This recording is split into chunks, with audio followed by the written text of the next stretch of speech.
नमस्ते। आप सभी का इस प्रेस वार्ता में प्रेस बंधुओं का हार्दिक स्वागत एवं अभिनंदन करती हूं।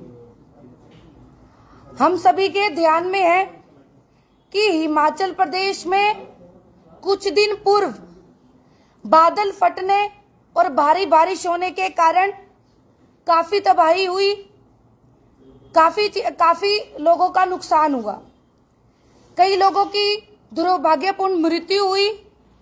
उसके लिए विद्यार्थी परिषद अपनी गहरी संवेदनाएं व्यक्त करता है और उनको श्रद्धांजलि अर्पित करता है। विद्यार्थी परिषद जब ये आपदा हिमाचल प्रदेश में आई, उसी दिन से विद्यार्थी परिषद सेवा कार्य में हिमाचल प्रदेश में सराज के क्षेत्र में लगा हुआ है। जब ये आपदा विद्यार्थी परिषद ने देखा कि उस आपदा ये आई, तो विद्यार्थी परिषद ट्रस्ट के माध्यम से भी अनेकों ऐसे सेवा कार्य मंडी में, सराज क्षेत्र में कर रहा है। ट्रस्ट के माध्यम से पीड़ित परिवारों को राशन की व्यवस्था, कपड़े, कंबल इत्यादि चीजों की व्यवस्था उनको करी जा रही है। विद्यार्थी परिषद ने प्रण लिया कि इस आपदा में हम राहत कोष भी इकट्ठा करेंगे। राष्ट्रीय विद्यार्थी दिवस और अखिल भारतीय विद्यार्थी परिषद के स्थापना दिवस पर विद्यार्थी परिषद ने राहत कोष इकट्ठा करना उसी दिन से शुरू किया। अब विद्यार्थी परिषद अभी महाविद्यालय परिसर में इस राहत कोष को इकट्ठा कर रहा है। आने वाले समय में दूसरे चरण में नगर में, बाजार में या फिर ऑफिसेज हो गए, बस स्टैंड पे राहत कोष इकट्ठा करेगा।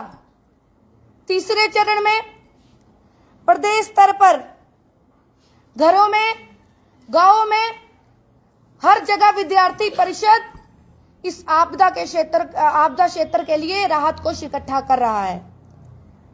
मेरा आप सभी से इस मीडिया के माध्यम से आग्रह रहेगा कि विद्यार्थी परिषद के कार्यकर्ताओं का इस सेवा में बढ़ चढ़कर सहयोग करें।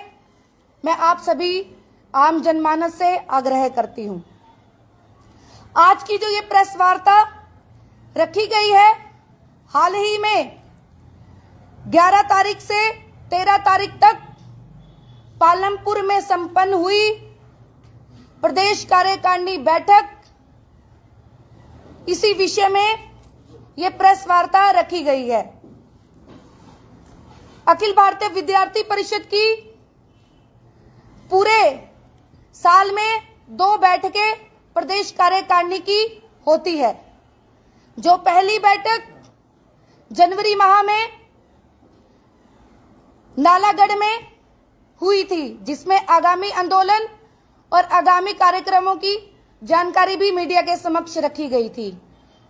उसी के साथ पालमपुर में भी हिमाचल प्रदेश की प्रदेश कार्यकारिणी बैठक 11 जुलाई शाम से 13 जुलाई दिन तक चली, जिसमें प्रदेश भर से 110 सदस्य, 70 छात्र, 15 छात्राएं, 22 अध्यापक और 3 अन्य कार्यकर्ता इस प्रदेश कार्यकारिणी बैठक में आए, जिसमें कार्यक्रमों की समीक्षा करते हुए आगामी आंदोलनों की रूपरेखा व आगामी कार्यक्रमों की रूपरेखा तैयार की गई। इस बैठक में मुख्य तौर पर 2 प्रस्ताव भी पारित किए गए। प्रदेश का वर्तमान शैक्षणिक परिदृश्य व प्रदेश का वर्तमान परिदृश्य, ये 2 प्रस्ताव इस बैठक में पारित किए गए व आगामी कार्यक्रम व आगामी आंदोलन की रूपरेखा भी इस बैठक में तैयार की गई। अगर मैं बात करूं हिमाचल प्रदेश के वर्तमान शैक्षणिक परिदृश्य की, तो हिमाचल प्रदेश में हम देखते हैं 2.5 वर्ष पूर्व जब प्रदेश सरकार सत्ता में आई थी, उससे आने से पूर्व प्रदेश सरकार ने विभिन्न ऐसी गारंटियां छात्रों के लिए की और प्रदेश में व्यवस्था परिवर्तन के साथ प्रदेश सरकार सत्ता में आई। लेकिन 2.5 वर्ष होने को आए, अभी तक कोई भी गारंटी पूरी नहीं हो पाई है। धरातल पर एक भी काम इस प्रदेश सरकार ने नहीं किया है। छात्राओं को ठगने का ही काम इस प्रदेश सरकार ने किया है। प्रदेश सरकार ने शिक्षा विरोधी ही फैसले छात्रों के लिए लिए। अगर बात की जाए हिमाचल प्रदेश के शिक्षण संस्थानों की, अभी जो हमारे पास आंकड़ा है 1197 प्राइमरी स्कूल व मिडिल स्कूल जो प्रदेश सरकार ने बंद किए हैं, उसी फैसले को लेके ये प्रदेश सरकार शिक्षा विरोधी सरकार बनी है। अभी तक कोई भी ऐसा निर्णय इस प्रदेश सरकार ने शिक्षा के लिए नहीं लिया, छात्रों के लिए नहीं लिया। अभी तक कोई भी ऐसी गारंटी नहीं पूरी की गई। प्रदेश सरकार पूरी तरह से विफल है इस छात्रों के लिए जो भी निर्णय लेने हैं वो अभी तक नहीं लिए गए हैं। दूसरी तरफ शिक्षण संस्थान रेगुलर बंद हो रहे हैं। जो छात्र है उनका शोषण हो रहा है। दूर दराज से पढ़ने के लिए जो छात्र आता था उसको प्राइवेट स्कूल में एडमिशन लेनी पड़ रही है। मध्य वर्ग के परिवारों को इसकी ज्यादा अवेयरनेस मिल रही है। अगर बात की जाए शिक्षा के क्षेत्र की, तो हम देखते हैं जो प्रदेश का मुखिया है वो भी छात्र राजनीति का हिस्सा रहा है। हमें लगा था कि जब सरकार सत्ता में आएगी तो आते ही छात्र संघ चुनाव बहाल करेगी, लेकिन 2.5 वर्ष होने को आए, अभी तक छात्र संघ चुनाव की ये प्रदेश सरकार बात ही नहीं करती है। पिछली सरकार भी छात्र संघ चुनाव के कारण सत्ता में आई थी, लेकिन उन्होंने भी छात्र संघ चुनाव बहाल नहीं किए। और अभी की सरकार ने भी सिर्फ वादे किए, छात्र संघ चुनाव बहाल अभी तक नहीं किए। विद्यार्थी परिषद मांग करती है कि छात्र संघ चुनावों को जल्दी से जल्दी बहाल किया जाए। हम बात करें राष्ट्रीय शिक्षा नीति 2020 की, 2025 होने को आए, लेकिन अभी तक राष्ट्रीय शिक्षा नीति इस प्रदेश में लागू नहीं की गई है। अदर स्टेट में राष्ट्रीय शिक्षा नीति लागू की जा रही है। जब हिमाचल का स्टूडेंट दूसरी स्टेट में पढ़ने जाएगा, वो कैसे उस प्रदेश में जाकर कंपटीशन करेगा? क्योंकि यहाँ पे तो राष्ट्रीय शिक्षा नीति लागू ही नहीं की गई है, वो राष्ट्रीय शिक्षा नीति के साथ पढ़ रहे हैं। तो मेरा प्रदेश सरकार से आग्रह रहेगा कि राष्ट्रीय शिक्षा नीति को जल्दी से जल्दी लागू किया जाए। इसी के साथ हम केंद्रीय विश्वविद्यालय की बात करें तो केंद्रीय विश्वविद्यालय की सौगात 2009 में हिमाचल प्रदेश को मिली थी, लेकिन अभी तक भवन निर्माण नहीं हो पाया है। भवन निर्माण अभी चल रहा है, लेकिन इसी के साथ जब प्रदेश सरकार को 30 करोड़ जमा करवाने के लिए वन मंत्रालय ने पर्यावरण संरक्षण को बोला था, लेकिन अभी तक प्रदेश सरकार उस 30 करोड़ जमा करवाने में विफल है। जिसका भवन निर्माण जदरांगल में होना है, वो अभी तक उस 30 करोड़ के जमा ना करवाने के कारण नहीं हो पा रहा है। तो मेरा प्रदेश सरकार से इस मीडिया के माध्यम से आग्रह रहेगा कि 30 करोड़ जल्दी जमा करवाए ताकि केंद्रीय विश्वविद्यालय का भवन निर्माण हो सके। इसी के साथ एसपीयू की बात की जाए, एसपीयू में अभी भी गेस्ट टीचर ही उनको पढ़ा रहे हैं। प्रदेश सरकार ने वादा किया था कि 1 लाख नौकरियां वो युवाओं को देंगे। गेस्ट टीचर गेस्ट टीचर के नाम पर एसपीयू में वो टीचर पढ़ा रहे हैं, हम उनको दिहाड़ी के टीचर ही बोलेंगे, क्योंकि वो गेस्ट टीचर जो पढ़ा रहे हैं वो स्थायी नहीं है। तो मेरा इस मीडिया के माध्यम से ये भी आग्रह रहेगा कि स्थायी अध्यापकों की नियुक्ति जल्दी से जल्दी इस प्रदेश में की जाए। इसी के साथ अगर मैं बात करूं प्रदेश के वर्तमान परिदृश्य की, हम देखते हैं कि जो हमारा पड़ोसी राज्य है पंजाब, वो नशे के नाम से उड़ते पंजाब के नाम से जाना जाता था। तो हमने प्रण लिया कि हम हिमाचल प्रदेश को उड़ता हिमाचल नहीं बनने देंगे। तो हमने एक अभियान लिया, अभिनवृत्ति अभियान। तो उसी के साथ हम आम जनमानस के साथ भी ये अभियान चला रहे हैं। तो मेरा प्रदेश सरकार से भी आग्रह रहेगा कि इस नशे की चपेट से बचाने के लिए युवाओं को आप भी संज्ञान लीजिए। अगर मैं बात करूं महिलाओं की सुरक्षा की, जब हम बात करते हैं पालमपुर की, तो पालमपुर की एक घटना हमारे समक्ष आती है। आज भी वो दराट कांड हमें नहीं भूलता। जब ये कांड हिमाचल प्रदेश में हुआ था, उसी टाइम ही कानून व्यवस्था को सुदृढ़ करना चाहिए था और बस स्टैंड पे कैमरे लगवाने चाहिए थे।